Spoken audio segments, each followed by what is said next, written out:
Allez, salut à tous. Donc aujourd'hui, on va faire un point sur les pièges à frelons. Donc là, nous sommes bientôt, nous sommes même mi-novembre. Ce matin, première gelée matinale. Donc là, je passe sur mon rucher. Bien évidemment, pas le choix de faire autrement. Donc là, bien évidemment, les ruches, c'est calme, hein, c'est normal. Par contre, on va regarder au niveau des pièges. C'est ça qui nous intéresse. On va voir si les frelons, comme vous dites assez souvent, les nids sont abandonnés ou les frelons meurent de froid. Le frelon, il meurt à moins 40. Vous voyez celui-là, là, regardez. Voilà, regardez. Vous avez vu? Ça bouge. Là, ils sont bien accrochés hein, sur la languette. Et on va faire le tour. Regardez celui-là. On voit sa tête là. Hein? Mi-novembre. Regardez. Regardez lui. Vous voyez? Hein? Ils sont encore bien vivants. Et regardez là-dedans. Ça bouge. Donc traitez vos nids de frelons asiatiques jusqu'à au moins un mi-décembre. Mi-décembre, on m'avait bien entendu.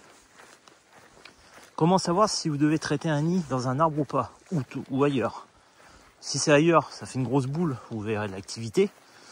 Dans un arbre, tant que ça fait un bel œuf sur la branche, et que le dessous est très très bien fermé, même s'il a fait un -2, -3 ou quoi que ce soit, une belle gelée blanche, ne vous fiez pas aux apparences.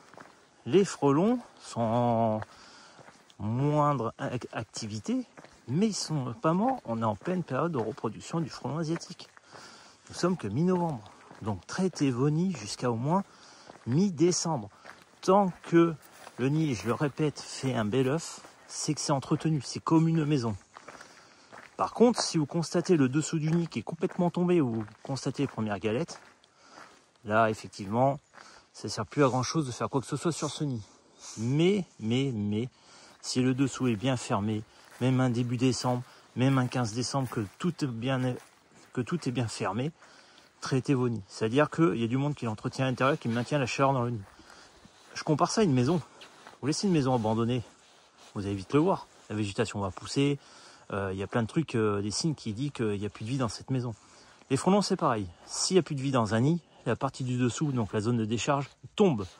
Donc à ce moment-là, ça sert à rien, bien évidemment, de traiter le nid. Mais si ça fait un bel œuf et que le dessous est fermé, ça fait un joli nid, même s'il gèle, ne vous fiez pas aux apparences, faut traiter les nids. Hyménoptère, le frelon, minimum, c'est moins 40 qui meurt. Donc on n'est pas encore en Sibérie. Donc traitez vos nids s'il vous plaît, déjà pour pour